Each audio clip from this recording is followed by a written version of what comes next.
ಬೇತಾಳ, ನನ್ನ ಹೆಂಡತಿನ ಕರ್ಕೊಂಡು ಬಂದಿದ್ದೀನಿ ಕಣ. ಹೇ ಬೇತಾಳ, ನಿನ್ ಗಂಡ ಕರಿತಿದ್ದೀನಿ.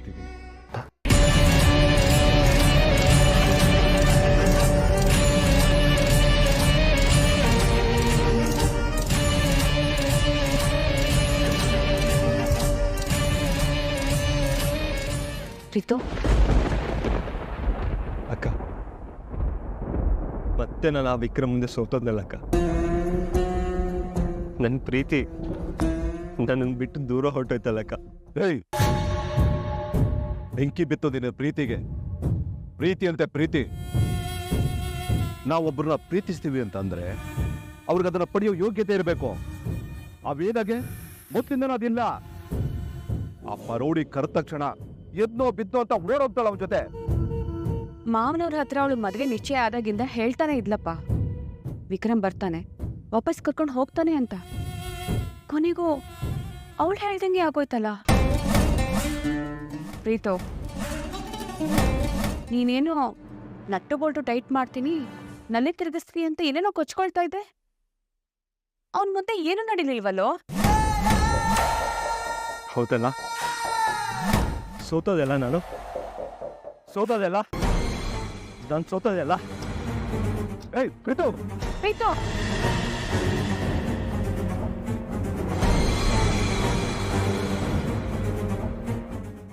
ಈ ಪ್ರೀತು ಕೊಡು ಇಲ್ಲಿ. ಅಕ್ಕ, ಬಿಡಕ್ಕೆ ನನ್ನನ್ನು. ಸೋತಿರೋ ನನಗೆ ಬದುಕೋ ಯಾವ ಹಕ್ಕು ಇಲ್ಲ. ಕೊಡು ರಿವಾಲ್ವರ್ನ.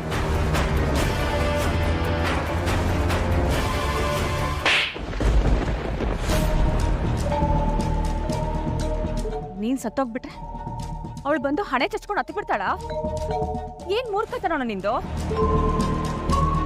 ನೀನು ಬೇಡ ಅಂತ ಬಿಟ್ಟೋಗಿದ್ದ ಪೀಡೆನ ಮರ್ತು ಇನ್ಮೇಲೆ ಅದು ಹೊಸ ಜೀವನ ಸ್ಟಾರ್ಟ್ ಮಾಡೋ. ಹೊಸ ಜೀವನ ಅಲ್ಲಿಗೆ ಇಷ್ಟು ವರ್ಷ ನಾನು ಅವಳಿಗೋಸ್ಕರ ಮಣ್ಣು ಹೊತ್ತಿದ್ದೆಲ್ಲ ವೇಸ್ಟಾ? ನನಗೆ ಸಿಗದೆ ಇರೋಳು ಯಾರಿಗೂ ಸಿಗಂಗಿಲ್ಲ. ಅವಳನ್ನು ಎತ್ಬಿಡ್ತೀನಿ, ಅವನನ್ನು ಎತ್ಬಿಡ್ತೀನಿ. ಎತ್ತು ಕೊಡಿನಿ. ನೋಡು, ಶೂಟ್ ಮಾಡಿಬಿಟ್ರೆ ಯಾಕೆ ಸಾಯ್ತಾ ಇದ್ದೀವಿ ಅಂತಲೂ ಗೊತ್ತಿಲ್ಲದೆ ಸದ್ದಿಲ್ದಂಗೆ ಸತ್ತೋಗ್ತಾರೆ. ಶಿಕ್ಷೆ ಅನ್ಸೋದಿಲ್ಲ ಅವ್ರಿಗೆ. ನಿನಗೆ ಮಾಡಿದ ದ್ರೋಹಕ್ಕೆ ನರಳಬೇಕು ಅವ್ರು.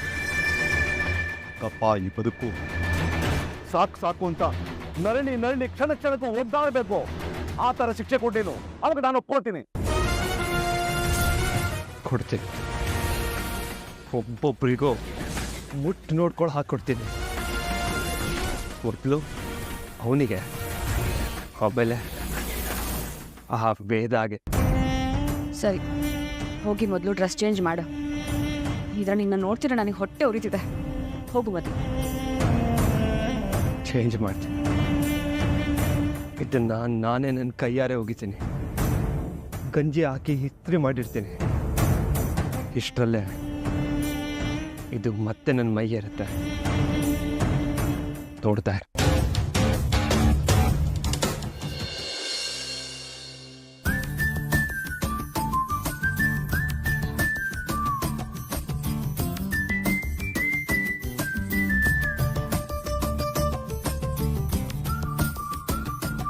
ಗುಂಡ, ಯಾಕೆ ಏನೈತೆ ನಿಂಗೆ ಒಬ್ಬೊಬ್ಬನೇ ನಗಾಡ್ತಿದ್ಯಲ್ಲ? ನೋಡ್ ಗುಂಡ, ನಾವಿಬ್ರು ನಿಜವಾದ ಗಂಡ ಹೆಣ್ತೀರಿ. ಇವಾಗ ಯಾವ ಮುಚ್ಚುಮರನು ಮಾಡೋ ಆಗಿಲ್ಲ ನೀನು. ಹೇತಾಳ, ಇನ್ ಮುಂದೆ ನಾನು ನಿನ್ನ ಹತ್ರ ಯಾವ ವಿಷಯನ ಮುಚ್ಚಿದಲ್ಲ ಕಣ. ಫೀಲಿಂಗ್ಸ್ ಅಂತ ಇದ್ರೆ ಅದನ್ನ ಅವಾಗ ಹೇಳ್ಕೊಂಡ್ಬಿಡ್ಬೇಕು. ಇಲ್ಲಾಂದ್ರೆ ಏನೆಲ್ಲ ಆಗುತ್ತೆ ಅಂತ ನನ್ಗೆ ಇವಾಗ ಅರ್ಥ ಆಗ್ತಿದೆ. ಅಚ್ಚರಿ, ಯಾಕೆ ನಗಾಡ್ತಿದ್ದೆ ನೀನು? ನೀನು ನಾನು ಹೊಡ್ಕೊಂಡು ಮೊದಲನೇ ಸಲ ನನ್ನ ಮನೆಗೆ ಬಂದಿದ್ಯಲ್ಲ, ಅದು ನೆನಪಾಯ್ತು.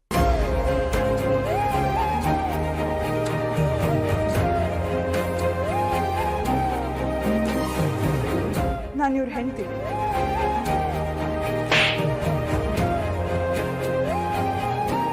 ಆಗ ನಾವ್ಯಾರು ನಿನ್ನ ಭಾವನೆಯನ್ನು ಅರ್ಥನೆ ಮಾಡ್ಕೊಂಡಿಲ್ಲ.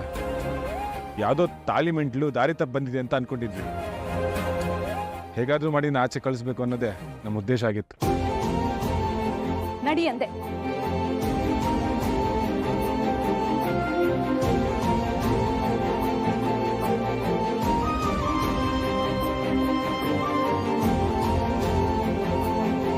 ಅದಕ್ಕೆ ಮನೆ ಒಳಗಡೆಯಿಂದ ಸೇರಿಸೇ ಇಲ್ಲ, ಮನೆ ಆಚೆ ಇಟ್ಟಿದ್ವಿ. ಆವಾಗ ನೀನು ಇದೇ ಥರ ಮುಚ್ಚಿರೋ ಬಾಗಿಲು ನೋಡ್ಕೊಂಡು ನಿಂತಿದ್ದೆ.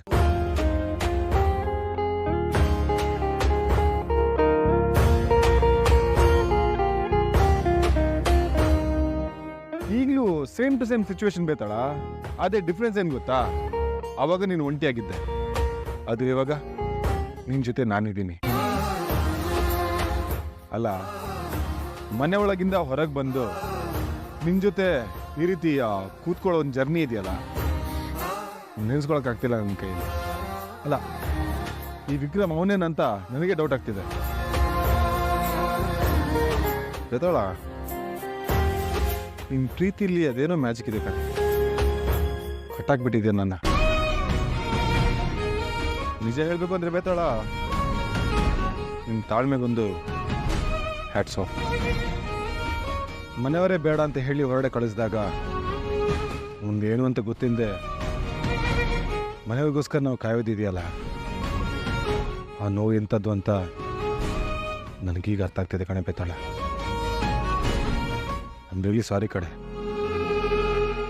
ನನ್ನಂತವನ್ನ ನೀನು ಸಹಿಸ್ಕೊಂಡಿರೋದಕ್ಕೆ, ಇಂಥ ಪರಿಸ್ಥಿತಿಯಲ್ಲೂ ನನ್ನ ಜೊತೆ ಕೈ ಜೋಡಿಸ್ಕೊಂಡು ನಿಂತಿರೋದಕ್ಕೆ, ನಾನು ಮಾಡಿರೋ ತಪ್ಪನ್ನೆಲ್ಲ ಕ್ಷಮಿಸಿ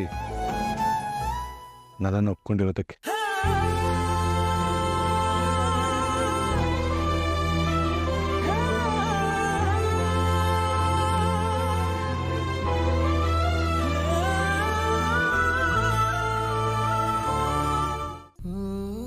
ಬೇದಾಳ, ಇದೇನೆ ನನ್ನ ಕಡೆ ನೀರು ಬಂದಾಕ್ಷಣ ನಿನ್ನ ಕಣ್ಣಲ್ಲೂ ನಾನು ಬೇರೆ ನೀನು ಬೇರೆನ ಗುಂಡ. ಬೇಡ, ನೀನು ನನ್ನ ಜೊತೆಗಿದ್ರೆ ಇನ್ನೇನು ಬೇಡ ಕಣೆ. ಗುಂಡ, ನೀನು ಇವತ್ತು ಯಾಕೋ ತುಂಬ ಎಮೋಷ್ನಲ್ ಆಗ್ತಿದ್ಯಾ. ಬೇತಾಳ್ ನೀನೇ ಹೇಳ್ದೆ ಅಲ್ವಾ, ಫ್ಯಾಮಿಲಿ ಅಂದರೆ ಒಂದು ಎಮೋಷ್ನಲ್ ಅಂತ. ಬಹುಶಃ ಫಸ್ಟ್ ನನಗೂ ಅನುಭವಕ್ಕೆ ಬರ್ತಾ ಇದೆ. ಗುಂಡ, ನಿನಗೊಂದು ಮಾತು ಹೇಳ. ಒಂದಲ್ಲ 100 ಮಾತು ಹೇಳು. You are a gem of a person. ಎಂದು ಪರಿಶುದ್ಧವಾದ ಮನಸ್ಸು ಗುಂಡ. ಈಗ ನನಗೆ ಸಿಕ್ಕಿದ್ದು ನನ್ನ ಅದೃಷ್ಟ ಅಂತ ಭಾವಿಸ್ತೀನಿ. ಯಾವಾಗಲೂ ಯಾವ ವಿಷಯದಲ್ಲೂ ಕ್ರೆಡಿಟ್ ತಗೊಳ್ಳಲ್ಲ, ಬರೀ ನಿಂದನೆಗಳನ್ನ ಮಾತ್ರ ಹೊತ್ಕೋತಿರ್ತೀಯಲ್ಲ, ನಿನಗೆ ಬೇಜಾರು ಅನ್ಸಲ್ವಾ?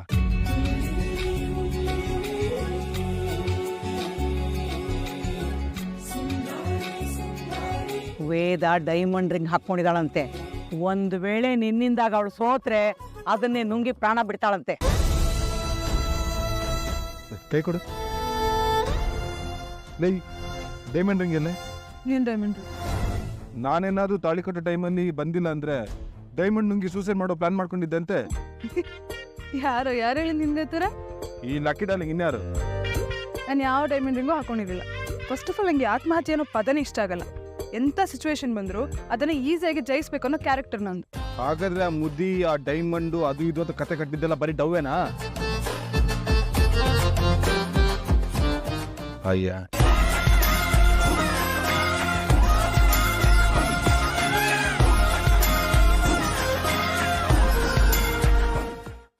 ಸರಿಯಾಗಿ ಏಪ್ರಿಲ್ ಫುಲ್ ಮಾಡಿದ್ದಾರೆ ಮುದಿ. ಹಾಗಾದ್ರೆ ನಾನು ಎಲ್ಲಿ ಸತ್ತೋಗ್ತೀನಿ ಅಂತ ಓಡ್ ಬಂದೆ ನೀನು? ಆಯ್ತಳ, ನೀ ಇಲ್ಲ ಅಂದ್ರೆ ನಾನು ಸತ್ತೋಗ್ತೀನಿ ಅನ್ನಿಸ್ತು, ಅದಕ್ಕೆ ಓಡ್ ಬಂದೆ.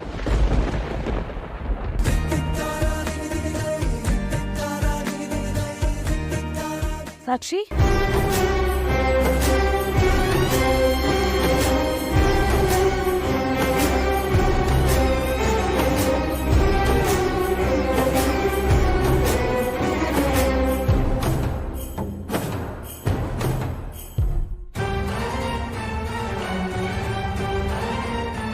ವೇತಾಳ, ಏನೇ ನಿನ್ನ ಸ್ಕಿನ್ ಇಷ್ಟೊಂದು ಚೆನ್ನಾಗಿದೆ, ಈ ಥರ ಸ್ಕಿನ್ ನನಗೂ ಬರ್ಬೇಕಂದ್ರೆ ಏನು ಮಾಡಬೇಕು? ಅದು ಆ್ಯಕ್ಚುಲಿ ದೇವ್ರು ಕೊಟ್ಟಿರೋ ವರ. ಅವ್ನು ಕೊಟ್ಟಿರೋ ರೂಪನ ಯಾರು ಬದಲಾಯಿಸಕ್ಕಾಗಲ್ಲ. ಆ ದೇವ್ರಿದಾನಲ್ಲ ತುಂಬ ಫ್ರೀಯಾಗಿದ್ದಾಗ ನಿನ್ನ ಡಿಸೈನ್ ಮಾಡಿದಾನೆ ಅನ್ಸುತ್ತೆ. ಅದಕ್ಕೆ ಲಕ ಲಕ ಲಕ ಲಕ ಲಕ ಬುಂಡ ಥರ ಇದೆ ಕಣೆ.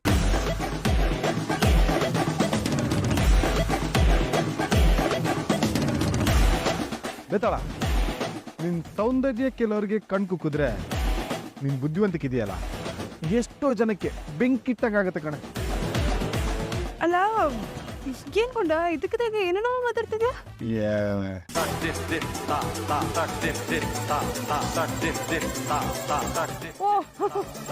ಹೇ ಬೇತಾಳ, ನೀನ್ ನಗ್ತಾ ಇದ್ರೆ ಮುತ್ತಲ್ ಹಂಗೆ ಉದುರ್ತಿದೆ ಕಣೆ. ಸಾಕ್ಷಿ ಮುತ್ತು ಉದುರೋಗ್ತಿದ್ಯಂತೆ, ಹಾಯ್ಕೊಂತಿದ್ದಾನಲ್ಲ ಬೇಕುಫ. ಹಿಡ್ಕೊಂಡ ಪಾಪ, ಆಮೇಲೆ ಹೊಟ್ಟೆ ಊರಿಗೆ ಅಲ್ಸರ್ ಬಂದ್ಬಿಟ್ರೆ ಕಷ್ಟ ನೋಡು. ಬರ್ಲಿ, ಬಂದು ಯಾವ್ದಾದ್ರು ಹಾಸ್ಪಿಟಲ್ ಅಡ್ಮಿಟ್ ಆಗ್ಲಿ, ಒಬ್ರು ನಗ್ನಗ್ತಾ ಸಂತೋಷವಾಗಿದ್ರೆ ಸಾಕು. ಕೆಲವರಿಗೆ ಕಾರಟಂಗಾಗುತ್ತೆ ಸೈಕೋಗಳು. ಸಾಕ್ಷಿ ನಮ್ಮನ್ನೇ ಸೈಕೋಗಳು ಅಂತಿದ್ದಾನೆ ಇವನು. ಸೈಕೋಗಳು ಏನೇನ್ ಮಾಡ್ತಾರೆ ಅಂತ ಇಷ್ಟಲ್ಲೇ ನಾನ್ ತೋರಿಸ್ತೀನಿ ಅವ್ರಿಗೆ.